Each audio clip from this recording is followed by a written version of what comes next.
Imperative sentences, आज्ञासूचक वाक्य। आज्ञासूचक वाक्य वो होते हैं जिनकी मदद से हम या तो किसी को कोई आदेश देते हैं, सलाह देते हैं या फिर किसी से कोई अनुरोध करते हैं।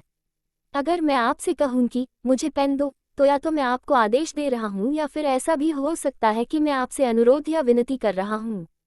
ये सब इस बात पर निर्भर करता है कि मेरे बोलने का तरीका कैसा है। Imperative sentences are those in which we either order someone, advise someone, or request for something from someone.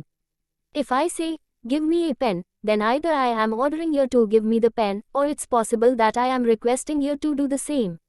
It all depends on the tone of my voice. आइए विस्तार से समझें, let's understand in detail. नियम, rule, सूत्र, formula, उदाहरण, example, do करो, अगर वाक्य में कुछ करने को कहा गया हो। If it is said to do something in a sentence. Verb first form जोड़ ऑब्जेक्ट। 1. राम के साथ जाओ, go with Ram.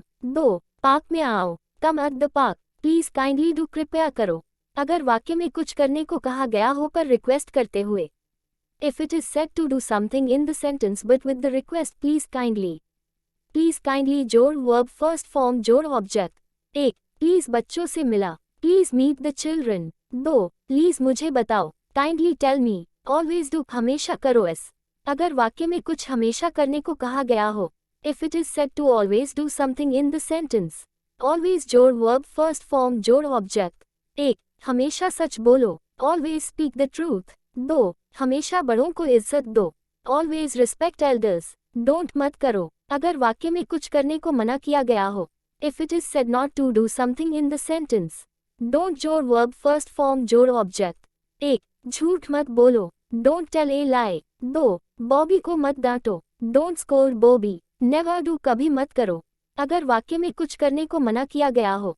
If it is said not to do something in the sentence. Never जोड़ वर्ब फर्स्ट फॉर्म जोड़ object. 1. गरीबों को कभी मत सताओ, नेवर बॉदर द पुअर। 2. कभी झूठ मत बोलो, नेवर टेल ए लाई। जैसा कि हमने देखा कि अगर मुझे कहना है जाओ तो मैं कहूँगा गो, पर अगर मैं कह दूँ डू गो तो इसका यह मतलब होता है कि मैं वाक्य को जोड़ देकर कह रहा हूँ, यानी मैं कहना चाहता हूँ जरूर जाओ। If I use do in imperative sentences such as do go, do eat the food, that indicates that I am emphasizing the command. अब देखिए let का प्रयोग। let करने दो, let जो सीता आदि या फिर सब्जेक्ट एक ऑब्जेक्टिव प्रोनाउन जैसे मी, हिम, हर, अस, देम आदि। अगर आपको ऑब्जेक्टिव प्रोनाउन में कोई कंफ्यूजन है तो प्रोनाउन चैप्टर एक बार फिर पढ़िए। इस तरह के वाक्यों में सब्जेक्ट तो नाउन होगा जैसे राम, सीता आदि, या फिर सब्जेक्ट एक ऑब्जेक्टिव प्रोनाउन जैसे मी, हिम, हर, अस, देम आदि। अगर आपको ऑब्जेक्टिव प्रोनाउन में कोई कंफ्यूजन है तो प्रोनाउन चैप्टर एक बार फिर पढ़िए। इन सच sentences, subject is either a noun such as Ram, Sita, etc. or an objective pronoun such as me, him, her, us, them, etc. If you are not clear on objective pronoun then go back to the chapter of pronoun.